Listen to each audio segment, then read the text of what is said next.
Hello everyone, my name is Sunny. Welcome to Sunny coaching classes. तो जैसे अभी पीपीएमईटी की फाइनल अलॉटमेंट लिस्ट जो है वो आ चुकी है, आप लोगों ने चेक कर लेनी है। डिस्क्रिप्शन में लिंक भी मिल जाएगा। अब इसके बाद का प्रोसेस क्या है मैं वो ब्रीफली आपको बताना चाहता हूँ। और मोस्ट इम्पॉर्टेंटली, अगर आपको आपका डिज़ायर्ड कॉलेज नहीं मिला, क्योंकि इस बार कंपटीशन बहुत ज़्यादा था, मतलब सेम परसेंटाइल पे भी इतने बच्चे हैं, मतलब लाइक 40 स्टूडेंट्स, 50 स्टूडेंट्स और इवन मोर देन दैट, कुछ परसेंटाइल पे तो इससे भी ज़्यादा नंबर ऑफ स्टूडेंट्स थे। तो कुछ बच्चों को उनका डिज़ायर्ड कॉलेज जो है वो नहीं मिला। क्यों नहीं मिला वो भी डिस्कस कर लेंगे। और नेक्स्ट, अब आप क्या कर सकते हो अगर आपका प्लान है किसी और कॉलेज में जाने का, वो भी डिस्कस करेंगे। तो स्टार्ट करते हैं वीडियो। Let's start.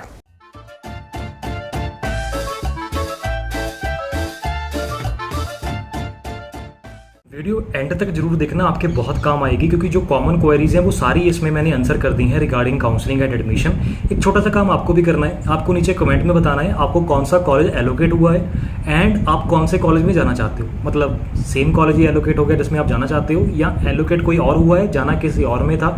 तो कमेंट में जरूर बताना, क्योंकि मैं ये देखना चाहता हूँ कि किन बच्चों को उनका जो प्रेफर्ड कॉलेज था वही मिल गया और कौन से बच्चे जो हैं वो सेकंड काउंसलिंग में स्विच करने का मन रखते हैं। वीडियो पूरी देखो। तो सबसे पहले तो अलॉटमेंट लिस्ट जो आप अभी देख भी पा रहे होंगे स्क्रीन के ऊपर, तो जो अलॉटमेंट लिस्ट है वो आपको यहाँ पर विजिबल है। तो इसमें सबसे ऊपर की जो हेडिंग है वो देखो, सबसे पहले लिखा है यूनिवर्सिटी का नाम, good, provisional allotment list for admission to BSc nursing session under PPMET 2023, और काउंसलिंग डेट दी हुई है आज की 31 अगस्त। वैसे ये फाइनल लिस्ट है, यही फाइनल है, ऑब्जेक्शंस फाइल करके ये चेंज होनी थी और आज यही फाइनल लिस्ट आई है। मोस्टली ये सेम सी ही है जो आपकी परसों देखने को मिली थी वही। अब इसमें देखो, provisional selection of first round of BSc Nursing Counseling declared on 30th of August is the final provisional list। जो 30 अगस्त को लिस्ट आई थी वही फाइनल प्रोविजनल लिस्ट अब बन चुकी है। अच्छा, प्रोविजनल क्यों बोल रहे हैं? क्योंकि इन्होंने अभी एडमिशन्स लेनी है, एडमिशन्स ली नहीं है। ऐसा जरूरी नहीं है कि लिस्ट में नाम है तो 100% एडमिशन, क्योंकि डॉक्यूमेंट्स की वेरिफिकेशन होनी है, फीस की पेमेंट होनी है, बाकी सारी कंडीशंस फुलफिल करते हो तब आपकी फाइनल एडमिशन होगी ना, इसीलिए प्रोविजनल वर्ड लिखा है, तो उसकी कोई टेंशन नहीं है। The candidates to whom seats are allotted can download their provisional allotment letter from 1 सितंबर। कल से 1 सितंबर से जो अलॉटमेंट लेटर है वो ऑफिशियल साइट पे आ जाएगा।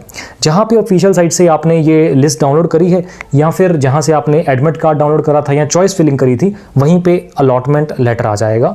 उस अलॉटमेंट लेटर को आपने डाउनलोड कर लेना है, 1 सितंबर को आएगा, आपने उसको डाउनलोड कर लेना है और उसके बाद आप फाइनल एडमिशन करवाओगे। And shall complete the other formalities, जिसमें डेपोजिशन ऑफ फीस है, यूनिवर्सिटी पेमेंट गेटवे के थ्रू, मतलब ऑनलाइन ही पेमेंट का लिंक आएगा जहाँ पर आपको आपकी जो यूनिवर्सिटी की फीस है वो डिपॉजिट करवानी होगी। अच्छा, क्या यूनिवर्सिटी की फीस जो भी वहाँ पर आपको शो होती है XYZ amount, that is final, सिर्फ वही खर्चा है? नहीं, उसमें अदर चार्जेस इंक्लूडेड नहीं है, वो सिर्फ और सिर्फ यूनिवर्सिटी की फीस है। उसके अलावा जैसे हॉस्टल के चार्जेस हो सकते हैं, अगर आपकी बस सर्विस ले रहे हो किसी कॉलेज की, तो अदर एक्सपेंसेस और भी वहाँ पर ऐड हो सकते हैं, depending on college to college, आप कौन से कॉलेज में जाते हो। बिकॉज ये जो अदर एक्सपेंसेस है ना, ये कॉलेज टू कॉलेज वेरी कर सकते हैं। जो यूनिवर्सिटी फीस है वो सेम रह सकती है, but other expenses can differ. अच्छा, यूनिवर्सिटी फीस भी गवर्नमेंट कॉलेजेस और प्राइवेट कॉलेजेस की डेफिनेटली अलग अलग रहेगी। वैसे वो कितनी रहती है, पिछले साल मैंने एक वीडियो डाली थी चैनल पे, आप वो देख सकते हो, उसमें आपको डिटेल में बताया हुआ है कि गवर्नमेंट कॉलेजेस और प्राइवेट कॉलेजेस की अप्रॉक्स कितनी फीस रहती है। ठीक है, चलो तो ठीक है। And report to the allotted college for a medical checkup and joining as per schedule. तो 1 सितंबर से आपकी जो एडमिशन्स है वो कल से शुरू हो जाएंगी और आपने अलॉटमेंट लेटर डाउनलोड करनी है, जो लिस्ट ऑफ डॉक्यूमेंट चाहिए वो रेडी करने हैं। बाय द वे, इस वीडियो में हमने डिस्कस करे थे कि कौन से डॉक्यूमेंट चाहिए। अच्छा, उस वीडियो में सबसे लास्ट पॉइंट में ना डिमांड ड्राफ्ट लिखा हुआ था, उस वीडियो में भी वैसे क्लैरिफाई कर दिया था, बट मैं फिर से क्लैरिफाई कर रहा हूँ, आपको अभी DD बनवाने की जरूरत नहीं है, बिकॉज पेमेंट जैसे यहाँ पे भी लिखा है कि ऑनलाइन गेटवे के थ्रू ऑनलाइन ही हो जानी है, तो DDs वगैरह नहीं जरूरत। वो जो पेज था ना, वो असल में आपका एप्लीकेशन फॉर्म ही था, वो पुराना ही चलता आ रहा होगा शायद, तो उसमें ऐसा लिखा गया था, बट अभी DD के थ्रू होपफुली फीस डिपॉजिट नहीं होगी और ऑनलाइन गेटवे के थ्रू ही होगी। बट मेक श्योर, ये आप श्योर कर लेना जैसे ही आपका अलॉटमेंट लेटर डाउनलोड होता है तब। जो डॉक्यूमेंट चाहिए आपने रेडी कर लेने हैं, उनकी फोटो कॉपीज हो गई, सेल्फ अटेस्टेड और ओरिजिनल हो गई, ये आपने लेके जाने हैं। अच्छा, जब आप रेस्पेक्टिव कॉलेज में एडमिशन के लिए जाओगे, आपके ओरिजिनल डॉक्यूमेंट्स वो वहाँ पर सबमिट कर लेंगे, ओरिजिनल डॉक्यूमेंट्स रख लिए जाएंगे, घबराना नहीं, इट्स नॉर्मल। तो वो आपके ओरिजिनल डॉक्यूमेंट्स रख लेते हैं। दो प्राइमरली रीजन होते हैं, एक तो डॉक्यूमेंट वेरिफिकेशन हो गई, दूसरा आप उन डॉक्यूमेंट्स के साथ कहीं और एडमिशन नहीं लोगे, बिकॉज एक टाइम पर आप 2 डिग्रीज नहीं कर सकते ना। तो अगर आपने किसी XYZ कॉलेज में ओरिजिनल डॉक्यूमेंट्स डिपॉजिट करवा दिए, एडमिशन ले ली, तो आप किसी ABC कॉलेज में नहीं ले पाओगे, क्योंकि ओरिजिनल डॉक्यूमेंट तो उन्होंने भी देखने हैं, तो इसलिए वो ले लेते हैं। It is the standard process. ठीक है, तो अब आप इसी लिस्ट में जैसे चेक करोगे तो लिस्ट में क्या कुछ दिया है, फॉर एग्जांपल सीरियल नंबर है, देन रजिस्ट्रेशन नंबर है, नेम है, फादर्स नेम है, कैटेगरीज आपने जो अप्लाई करी थी उनके नंबर्स दिए हुए हैं। ये बेसिकली कैटेगरीज हैं जो भी आपने सेलेक्ट करी होंगी। आपका जेंडर हो गया, रेजिडेंट स्टेट हो गई, स्टेट कोटा है जैसे पंजाब कोटा, रोल नंबर इतना, रैंक इतना, टोटल मार्क्स इतने आए थे, इतनी परसेंटाइल, ये कॉलेज अलॉट हुआ है। और उसके बाद लास्ट में लिखा भी हुआ है, जैसे स्टेट कोटा या मैनेजमेंट कोटा भी आगे दिया होगा, तो स्टेट कोटा का मतलब हो गया या यूनिवर्सिटी कोटा का मतलब हो गया कि गवर्नमेंट सीट आपको अलॉट हुई है। ठीक है, अब 3-4 मेन केस डिस्कस कर लेते हैं जो बच्चों के कॉमन है। कुछ स्टूडेंट जैसे हैं जिनको जो भी उनका डिजायर्ड कॉलेज था वो मिल गया। यूजुअली जिनका रैंक बिलो 50 रहा होगा उनकी फर्स्ट प्रेफरेंस ही उनको कॉलेज मिल गया होगा। Well and good, allotment letter download करो, डॉक्यूमेंट्स रेडी करो और जाके अपनी एडमिशन करवाओ। आपके लिए तो ऑल द बेस्ट। खत्म। नेक्स्ट बच्चे जिनको आपका डिज़ायर्ड कॉलेज नहीं मिला। कई बच्चों की ना बहुत सारी शिकायत ये है कि हमसे लोअर परसेंटाइल वाले बच्चों को जो कॉलेज है वो अलॉट हो गया और हमें नहीं हुआ। तो उसका रीज़न है कैटेगरीज भाई। कई जिस बच्चे के लोअर परसेंटाइल पे कॉलेज अलॉट हुआ है, मे बी वो किसी कैटेगरी को बिलोंग करता हो ना। तो अगर आप कैटेगरी वाइज देखते हैं तो मेरिट लिस्ट अलग अलग बनती है, हर कैटेगरी की सेम नहीं होती। तो जनरल कैटेगरी की कट ऑफ थोड़ी सी हाई चली जाती है और बाकी की थोड़ी सी पीछे, मतलब लोअर परसेंटाइल पे भी एडमिशन मिल गई होगी, ऐसा हो सकता है। तो अब आपको करना क्या है, जो मुद्दे की बात है। तो देखो, अगर आपको आपका डिजायर्ड कॉलेज मिल गया, एडमिशन करवाओ, बढ़िया। अगर आपको आपका डिजायर्ड कॉलेज नहीं मिला तो 2 केस हो सकते हैं। पहला, आपको कोई ना कोई XYZ कॉलेज अलॉट हो गया। अब देखो, XYZ जो कॉलेज अलॉट हुआ है ना, वो आपने जो प्रेफरेंस फिल करी थी उसी में से कॉलेज आया है, कोई अपने आप तो आया नहीं। क्योंकि कई बच्चों ने सिर्फ मैंने पिछली वीडियो में भी बहुत क्लियरली ये बोला था जब आप प्रेफरेंस फिल कर रहे हो कि भाई रैंक के अकॉर्डिंगली प्रेफरेंस फिल करना।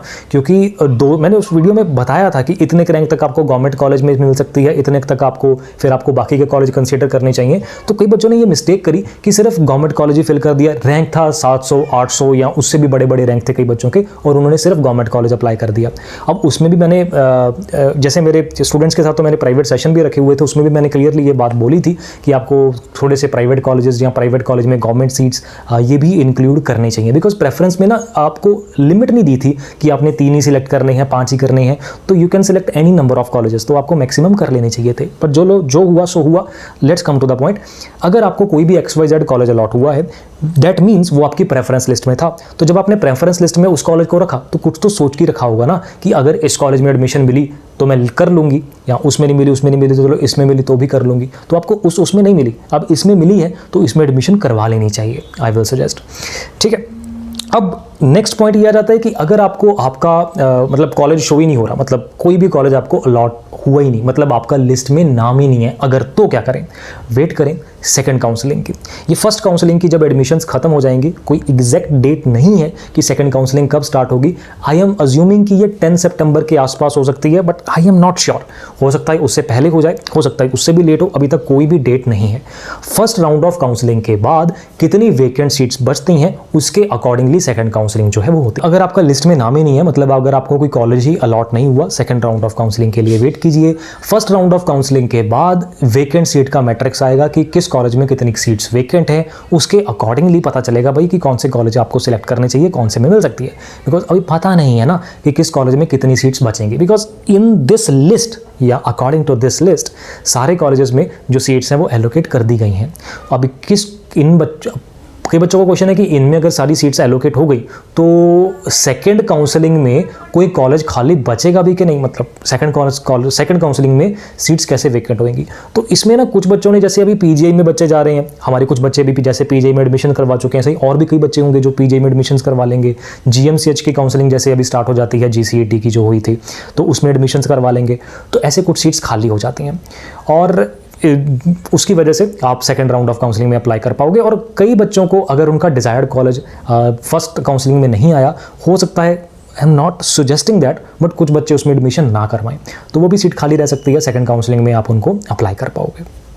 अब हमें क्या जो भी हमें कॉलेज अलॉट हुआ है ABC या XYZ उसमें एडमिशन करवा लेनी चाहिए? देखो भाई, अगर आपकी वो प्रेफरेंस लिस्ट में था तो दैट मीन्स तभी वो आपको एलोकेट हुआ है। तो अगर आपको वो कॉलेज में इंटरेस्ट था तो उसमें करवा लेनी चाहिए। अगर सेकंड राउंड ऑफ काउंसलिंग में आपको इससे बेटर कॉलेज मिलता है तो आप उसको भी अप्लाई कर सकते हो, मतलब उसमें भी आप देख सकते हो। मतलब अगर आपने फर्स्ट राउंड ऑफ काउंसलिंग में एडमिशन करवा ली तो क्या आप तब भी second round of counselling apply कर सकते हो? यस, कर सकते हो। फर्स्ट राउंड ऑफ काउंसलिंग में आपने एडमिशन करवा ली तो भी आप सेकंड राउंड ऑफ काउंसलिंग को अप्लाई कर सकते हो, अटेंड कर सकते हो। उसमें फीस कितनी एडजस्ट कैसे होगी, जिस भी कॉलेज में आपने एडमिशन करवाई है उससे एक बार कन्फर्म जरूर कर लेना, ठीक है।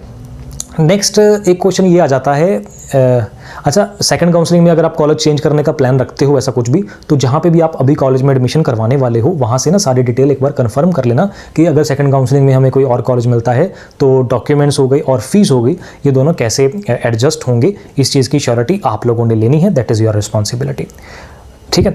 अब नेक्स्ट, बच्चों को जो भी कॉलेज अलॉट हुए हैं, बच्चे मैसेज कर रहे हैं कि उस कॉलेज की फ़ीस क्या है, उस कॉलेज की फैसिलिटीज़ क्या है, उस कॉलेज का शेड्यूल क्या है। तो सारे कॉलेजेस का एट द प्रेजेंट मोमेंट नहीं पता भाई। आप उस कॉलेज को कांटेक्ट कीजिए, जो भी कॉलेज आपको एलोकेट हुआ है उस कॉलेज को कॉल कीजिए या कॉलेज विजिट कीजिए और आप वहाँ पर सारी इन्फॉर्मेशन, फ़ीस स्ट्रक्चर क्या है, फैसिलिटीज़ कौन कौन सी हैं, क्या शेड्यूल रहेगा, सारा समझ सकते हो। अच्छा, कॉलेज के भी कई बार हॉस्पिटल साथ हैं, तो कई बार कॉलेज का नंबर मिलता नहीं तो बच्चे क्या कर रहे हैं, उस कॉलेज के हॉस्पिटल को फ़ोन करी जा रहे हैं। प्लीज़ ऐसा मत कीजिए भाई। हॉस्पिटल के नंबर्स इमरजेंसी के लिए होते हैं। कई बार आपने कॉल करा, नंबर बिजी आ गया और किसी को इमरजेंसी में एक्चुअल में नीड हुई उस हॉस्पिटल की, so we should not waste anyone's time. हमें सबके टाइम की रिस्पेक्ट करनी चाहिए। तो कॉलेज को ही फ़ोन कीजिए, हॉस्पिटल्स को नहीं करिए, ठीक है। गुड। अब एक बच्चों का ये डाउट है कि अगर मैंने फर्स्ट राउंड ऑफ काउंसलिंग में एडमिशन नहीं करवाई, सेकंड राउंड ऑफ काउंसलिंग में मुझे ABC कॉलेज मिल गया, फर्स्ट काउंसलिंग में मुझे XYZ हुआ था, सेकंड में अगर मुझे ABC मिल गया और मुझे वो ABC भी अच्छा नहीं लगता, तो क्या मैं वापस XYZ में करवा सकता हूँ? नहीं, ऐसा नहीं है। ऐसा मतलब इट्स कॉम्प्लेक्स प्रोसेस, समझने की कोशिश कीजिएगा। फर्स्ट राउंड ऑफ काउंसलिंग में आपको कॉलेज एलोकेट हो गया, अगर आपने एडमिशन करवा ली तो वो आपकी सीट फिल हो गई। अगर आपने एडमिशन नहीं करवाई तो उस कॉलेज की वो सीट रह गई खाली, ठीक है। अब सेकेंड राउंड ऑफ काउंसलिंग में वो सीट वापस से फिल करने के लिए आएगी। अगर आपसे बेटर रैंक वाले ने वो सीट के लिए अप्लाई करा हुआ, मतलब वो प्रेफरेंस फिल करी हुई, तो कॉलेज तो उसको एलोकेट हो गया ना। तो हो सकता है सेम कॉलेज आपको सेकेंड राउंड ऑफ काउंसलिंग में अलॉट हो सकता है ना हो। अगर आपको वो कॉलेज का बिल्कुल भी मन नहीं है कि मुझे इस कॉलेज में जाना ही नहीं है, मैंने गलती से वो प्रेफरेंस में फिल कर दिया था, तो आप एडमिशन मत करवाना, अदरवाइज आपको करवा लेनी चाहिए। बिकॉज सेम कॉलेज मे और may not be allocated in the next counselling.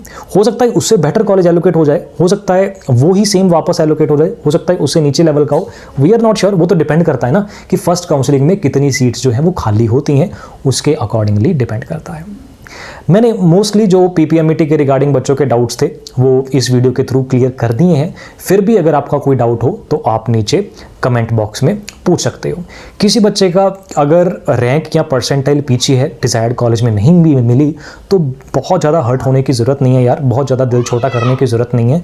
ये एक लाइफ है। ये एक बॉल आई थी, 6 मार दिया, बहुत गुड, और चौका भी लगा दिया तो भी अच्छी बात है। अगर बॉल मिस भी होगी तो डोंट वरी, बॉल एक नेक्स्ट भी आएगी, नेक्स्ट बॉल आएगी सेकंड काउंसलिंग, और उसके बाद नेक्स्ट बॉल होपफुली अगले साल आएगी जब पेपर दोबारा होगा। तो अगर रैंक बहुत पीछे है तो डोंट वरी, आप नेक्स्ट ईयर के लिए एनुअल कोर्स में हमारे साथ प्रिपरेशन कर सकते हो। उसमें हम AIIMS nursing, PGI Chandigarh, PPMET, GCET, ये चारों मेन एग्जाम्स जो हैं वो आपके कवर कर रहे हैं। डिटेल जानने के लिए इस नंबर पे आप व्हाट्सअप कर सकते हो नेक्स्ट ईयर के लिए, ठीक है। आप प्लीज़ थोड़ा जो कॉलेजेस के रिगार्डिंग डाउट्स हैं ना कि इस कॉलेज की फीस कितनी है, स्ट्रक्चर कितना है, आप रिस्पेक्टिव कॉलेज को कॉन्टैक्ट कीजिए।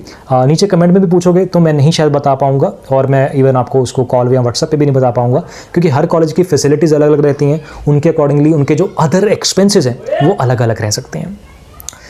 Thank you so much for watching the video.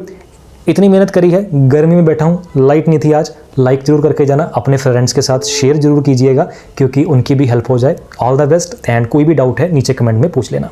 Bye bye, thank you.